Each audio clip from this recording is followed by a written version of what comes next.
Yun, pang compost. Pwede naming gamitin pang pest and disease control. At saka ginagamit din namin sa foliar. And then we use it for our fermentations. Meron kasi kaming dalawang fermentation, yung nitrogen rich fermentation at saka phosphorus rich fermentation. So yung nitrogen rich, we use yung material na nitrogen rich, mga tanim na nitrogen rich, like wild sunflower, ang mga dahon nila. Kinukulik namin yun, nilimbish red, so yun ang nagiging result. But pag sina-ferment, ito yung itsura niya.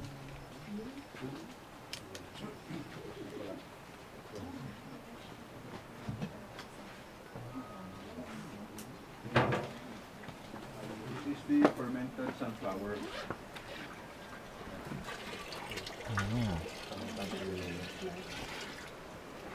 Yan ang ginagamit namin para sa nitrogen. Kasi ang NPK, nitrogen, phosphorus, potash, yon ang pinakamaraming kailangan ng tanim.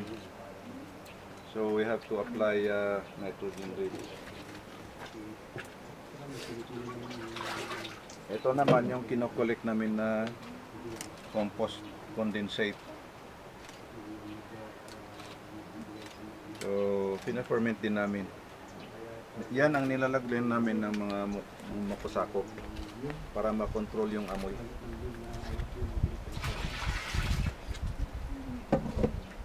Pag walang mokusako kasi yan, grabe ang amoy. Kakasira ng so we have to...